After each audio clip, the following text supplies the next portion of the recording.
kita bersatu hati di dalam doa. Bapa yang ada di dalam surga, Allah yang setia, yang tidak pernah meninggalkan kami dan yang tidak pernah membiarkan kami. Pada saat ini kami mau mendengarkan kabar baik. Biarlah Tuhan Kau mengurapi hamba-Mu yang menyampaikan akan sabda-Mu hari ini. Biarlah Kau juga mengurapi hamba-Mu dengan minyak yang baru. Biar Tuhan menaruh perkataan-perkataan selidah bibir, mulut, hati, dan pikiran hamba-Mu, dan menerangi mata hati kami yang mendengarkan jamaah, kami yang mendengarkan sabda-Mu saat ini ya Tuhan, melalui kuasa Roh Kudus. Dalam nama Tuhan Yesus Kristus. Haleluya. Amin.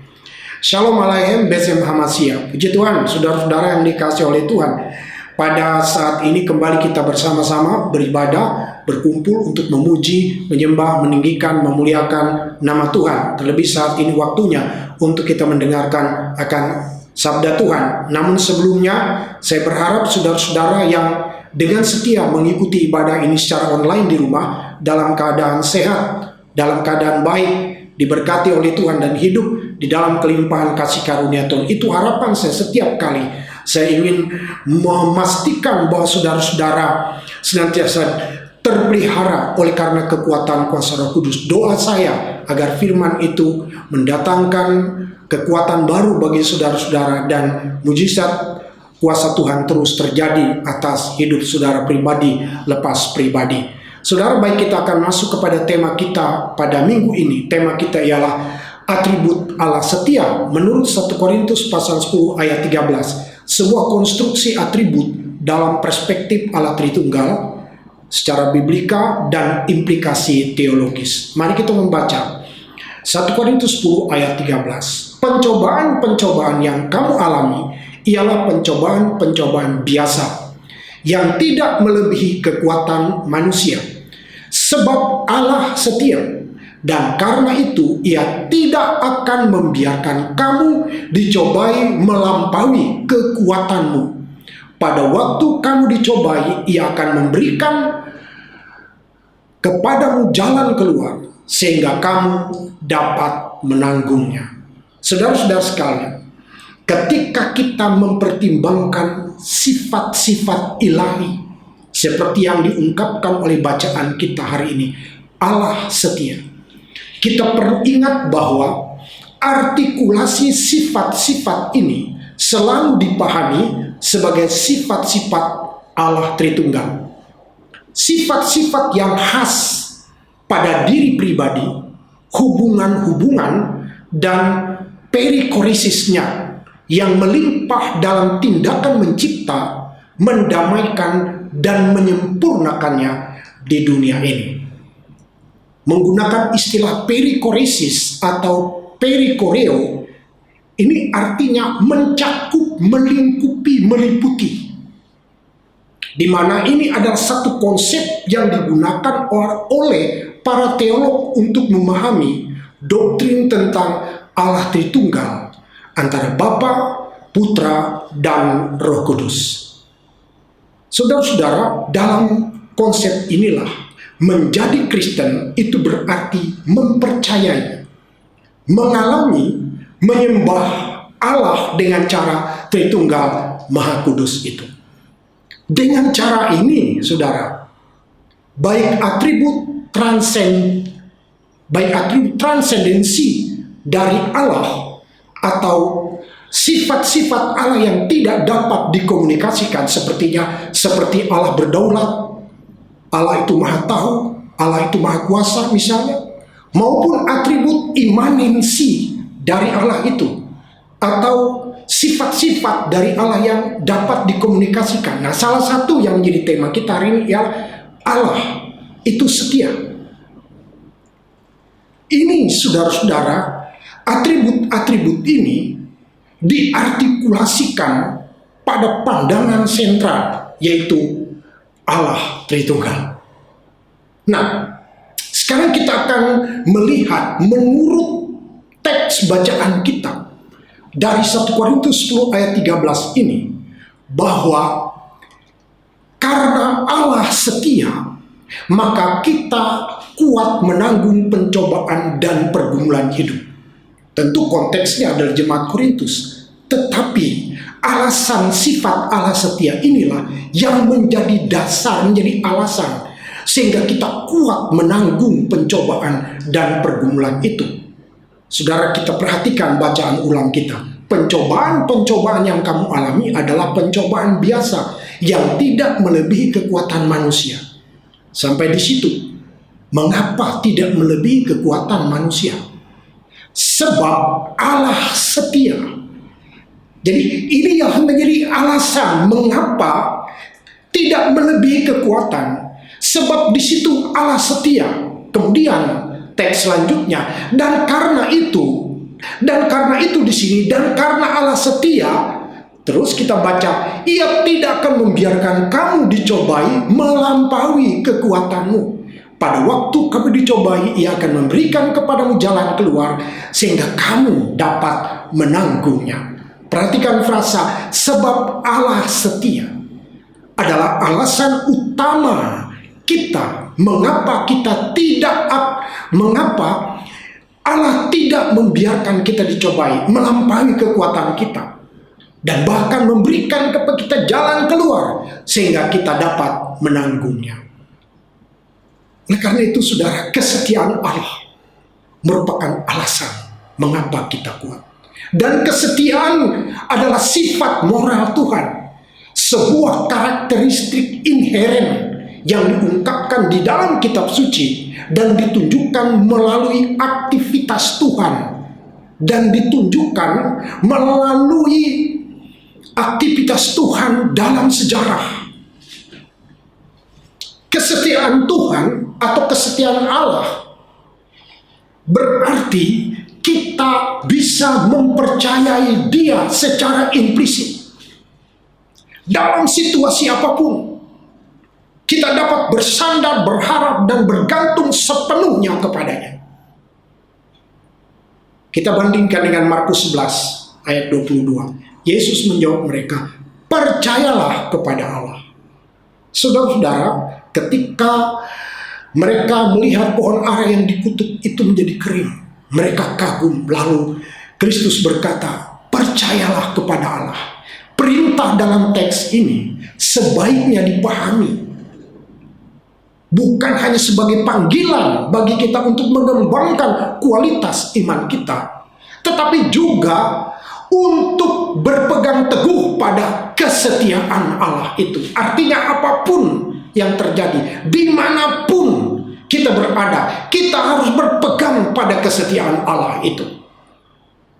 Coba kita bandingkan dengan Ibrani 10 ayat 23. Marilah kita berpegang pada pengakuan tentang pengharapan kita, sebab Ia yang menjanjikannya setia. Mari kita berpegang teguh pada kesetiaan Allah itu dalam situasi apapun, dimanapun kita berada. Karena apa?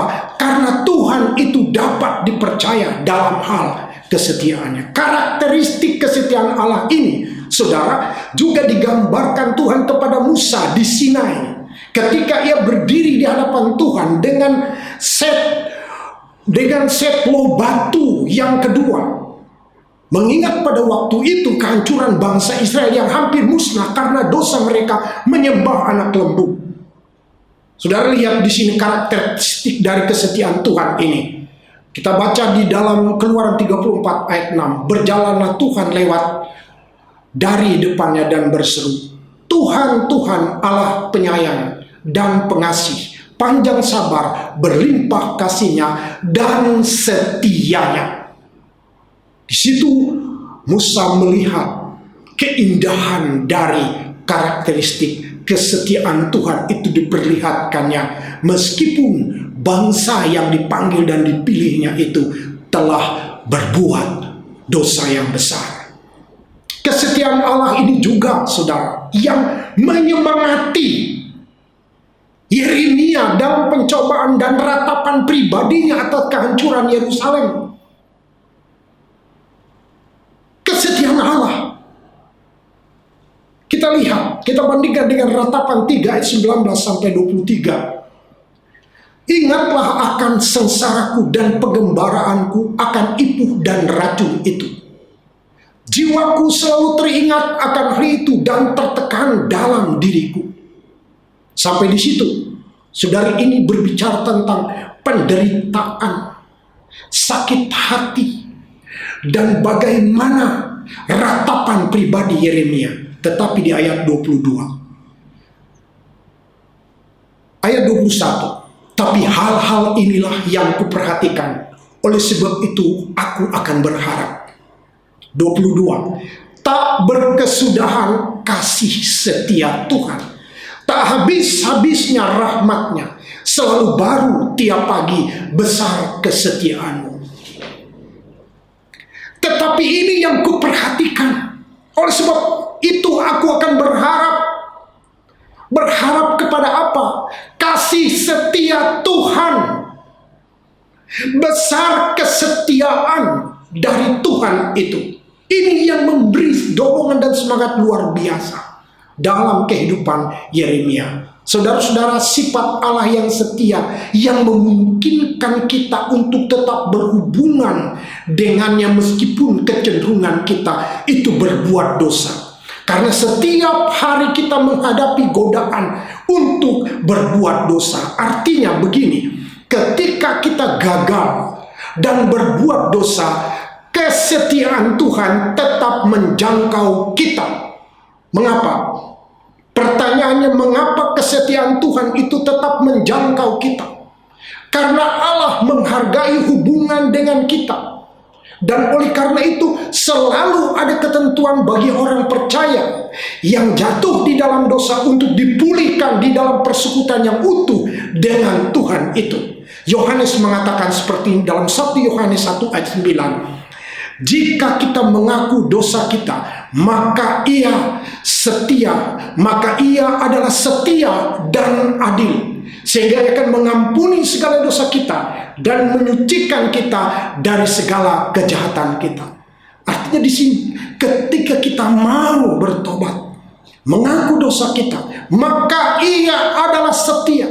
Kesetiaan Allah inilah yang menjangkau kita, saudara-saudara, yang memungkinkan kita untuk dapat dipulihkan.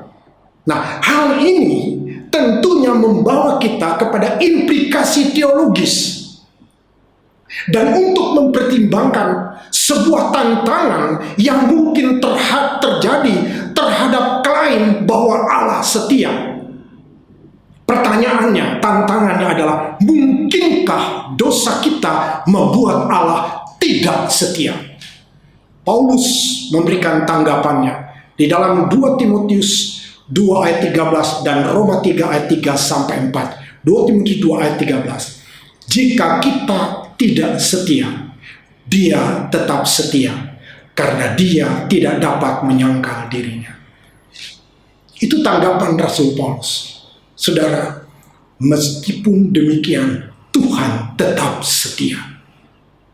Tapi jangan terlebih dahulu saudara menarik sebuah kesimpulan tentang perkara ini. Tetapi ada kepastian di sini tentang mungkinkah dosa kita membuat Allah tidak setia dan berubah. Padahal Allah itu tidak berubah dalam kesetiaannya. Paulus memberikan tanggapan bahwa kesetiaan Allah tidak pernah berubah. Alasannya ialah Dia tidak dapat menyangkal dirinya. Ia tidak dapat menyangkal atributnya. Meski atribut Tuhan yang lain tentu ada, seperti Ia adil, Ia baik dan sebagainya. Tetapi karena fokus kita adalah setia, maka Rasul Paulus juga menyatakan bahwa jika kita tidak setia, Ia tetap setia. Artinya kesetiaannya tidak pernah berubah. Dalam Roma 3 ayat 3 sampai 4 dikatakan begini. Jadi bagaimana jika di antara mereka ada yang tidak setia? Dapatkah ketidaksetiaan itu membatalkan kesetiaan Allah? Sekali-kali tidak. Jika orang-orang Yahudi tidak setia, jika orang-orang percaya tidak setia, dapatkah ketidaksetiaan itu membatalkan kesetiaan Allah? Sekali-kali tidak, karena atribut kesetiaan Allah itu tidak pernah berubah. Rasul berkata, sebaliknya Allah benar. Allah benar di dalam kesetiaannya, dan semua manusia pembohong, seperti ada tertulis, supaya engkau nyata benar dalam firman-Mu dan menang jika engkau dihakimi. Saudara-saudara, Mari kita lebih lanjut melihat bagaimana Rasul Paulus menggambarkan keindahan kesetiaan Allah Tritunggal ini secara lebih rinci lagi. Mari kita lihat Roma 8 ayat 26 dan 27 ayat 35 sampai 39. Kita melihat bagaimana peran dari Allah Tritunggal ini tadi dalam hal kesetiaan. Roma 8 ayat 26 dan 27. Demikian juga Roh membantu kita dalam kelemahan kita, sebab kita tidak tahu bagaimana sebenarnya harus berdoa. Tetapi Roh sendiri berdoa untuk kita kepada Allah dengan keluhan-keluhan yang tidak terucapkan. Dan Allah yang menyelidiki hati nurani mengetahui maksud Roh itu, yaitu bahwa Ia sesuai dengan kehendak Allah berdoa untuk orang-orang kudus. Rasul Paulus memulai tentang keindahan kesetiaan Allah Tritunggal ini. Mulai dari ayat 26 sampai 27 ia memulai dengan pribadi Allah yang ketiga dari Tritunggal, yaitu Roh Kudus. Dia memulai bahwa Roh Kudus akan membantu kita dalam segala kelemahan kita. Kemudian ayat 35 sampai 39 kita baca dari ayat 35 sampai 37. Siapa yang akan memisahkan kita dari kasih Kristus? Rasul Paulus menyebut pribadi Allah yang kedua dari Allah Tritunggal, yaitu Putra Yesus Kristus. Siapakah yang akan memisahkan kita dari kasih Kristus? Penindasan atau kesesakan atau penganiayaan atau kelaparan atau ketelanjangan atau bahaya atau pedang? Seperti ada tertulis, oleh karena Engkau kami ada dalam bahaya maut sepanjang hari. Kami telah dianggap sebagai domba-domba sembelihan. Tetapi dalam semuanya itu kita lebih daripada orang-orang yang menang oleh Dia atau oleh Kristus yang telah mengasihi kita.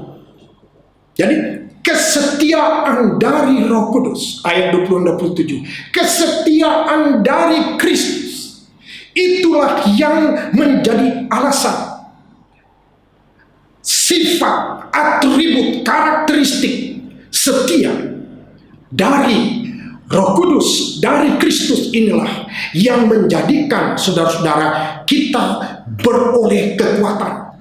Kemudian ayat 38 sampai 39 kita melihat bagaimana Rasul menggambarkan keindahan dari kesetiaan Allah ini dengan cara yang begitu luar biasa. Ayat 38-39, sebab aku yakin bahwa baik maut maupun hidup, baik malaikat-malaikat maupun pemerintah-pemerintah, baik yang ada sekarang maupun yang akan datang, atau kuasa-kuasa, baik yang di atas maupun yang di bawah, ataupun satu makhluk lain, tidak dapat memisahkan kita dari kasih Allah yang ada di dalam Kristus Yesus Tuhan kita.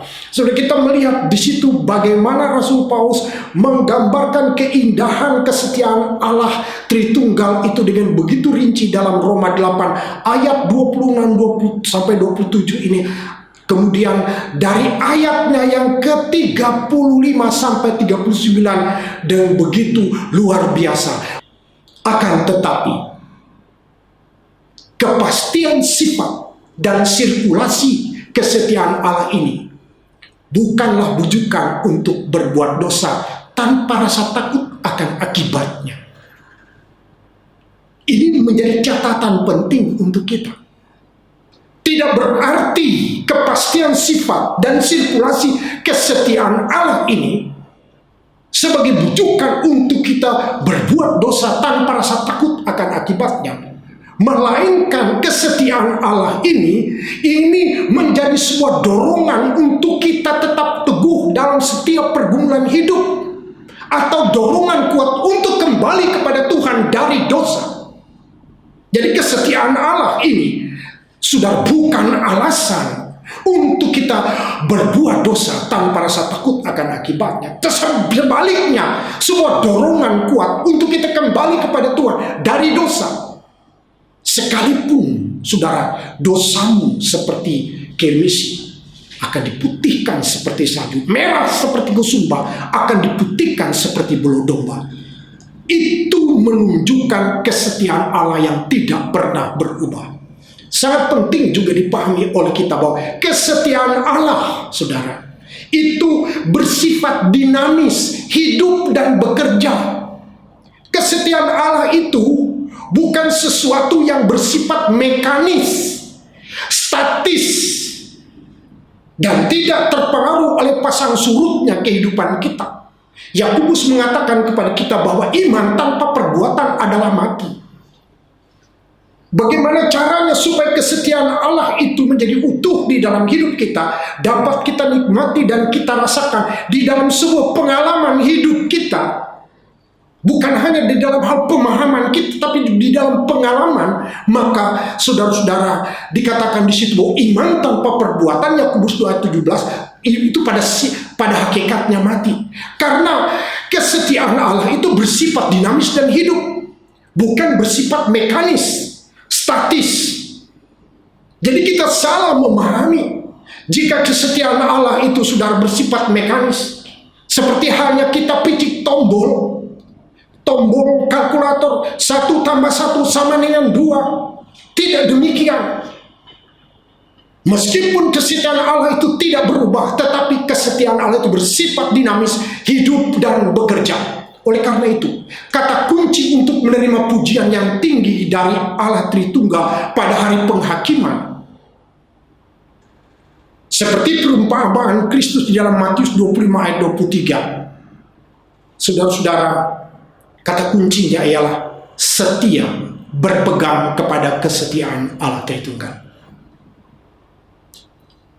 Supaya kita dapat dikatakan oleh Kristus dalam perumpamaan ini seperti ini, maka kata tuannya itu kepadanya, baik sekali perbuatan itu, hai hambaku yang baik dan setia.